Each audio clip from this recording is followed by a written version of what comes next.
Naam, msikilizaji pamoja na mtazamaji wa Agr, hujambo na karibu kwenye habari za hivi sasa. Naitwa Agr Brian. Mwanaume mmoja katika kaunti ya Makueni ameripotiwa kujitia kitanzi ndani ya seli kwenye kituo cha polisi cha Mkuyuni, eneo bunge la Kaiti. Victor Mwasi ambaye ana umri wa miaka 29 anadaiwa kuzua fujo kwenye hoteli moja inayomilikiwa na babake kabla polisi kumkamata. Mwasi anadaiwa kuendelea kupiga kamsa na kugonga mlango wa seli akiwataka maafisa wa polisi kumwachilia. Polisi walipompigia babake simu asubuhi walimwarifu afike katika kituo hicho ambapo alipata maiti ya mwanawe ndani ya seli alimokuwa. Inasemekana kwamba alijinyonga kwa kutumia nguo yake. Saa 2 usiku alifika kwa mahali pa kazi, na alipokuja akawa ni kamba alikuwa amelewa na ukawa na commotion na wafanyikazi, kwa sababu kawaida yeye kwangi na issues ya kikuja na kula chakula na anaenda kulala. So nilimkuwa nimemadvise in case akija katika hali hiyo, I will not condemn it in my place of work, kama mahali pa kazi. Kwa hivyo kama nikula chakula na naenda kula ametoka, lakini akawa ana uchungu sana, anasema wafanyikazi hawezi kumtukana ama hawezi kuongelea mshane huko kwa soko. So nikamwambia kwa sababu mimi naona hauko soba, nenda kapumzike, tutaongea kesho. But I insist and he has to deal with that work. So out of that commotion, ikabidi sasa nikaona the situation is coming out of hand na mtu anaweza kaumia ama mimi nikimrestrain aniumize. Sasa nikaona the best option ni nimrestrain, nikaita polisi. But alipofungiwa akawa anasema hawezi fungiwa, akawa analeta commotion, anapiga niyo hata kutoka hiyo mlango.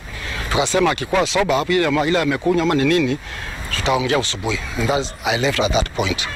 Amekuwa ametumia ni vest ile kwa amevaa ile alirarua akajiang nayo. So usubuhi nilipokuja, kabla hajaingia kwa hiyo, walipofungua mlango akaona amejiangisha hapo kwa mlango. Hii leo wahudumu wa afya katika kaunti ya Nakuru wameanza kupokea dozi ya pili ya chanjo ya AstraZeneca.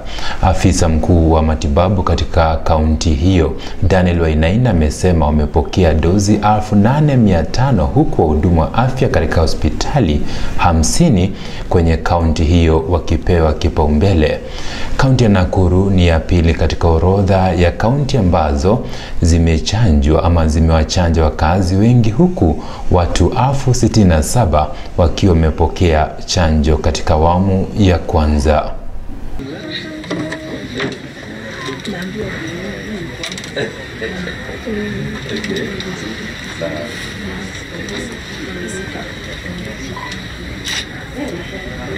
Kwa wakati huu tunaanzia chanjo hii, tunawalenga hasa wafanyikazi wa hospitali, ambapo tutaweza kuwahudumia wote ambao ni 10,000.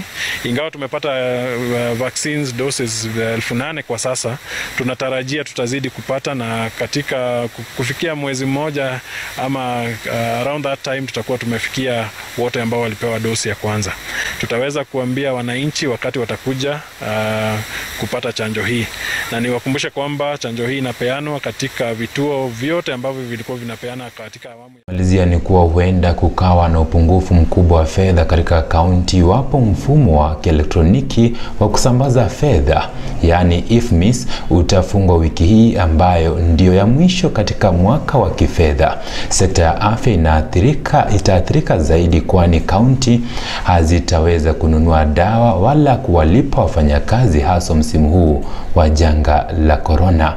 Haya ni kulingana na gavana wa Kiambu James Nyoro, aliyesema haya katika kituo cha matibabu cha Nderu kilichokuwa kinakarabatiwa.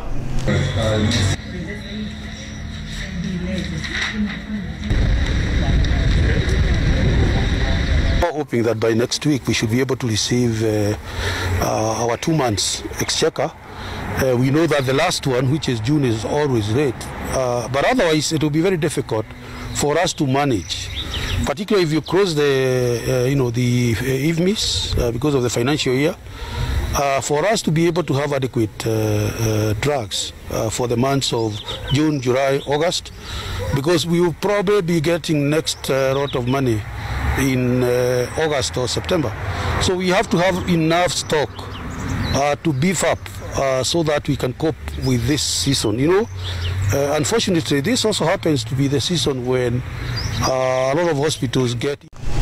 Hadi hapo basi sina budi kutia tamati kwenye habari za Agr FM. Naitwa Agr Brian. Hadi hapo kesho.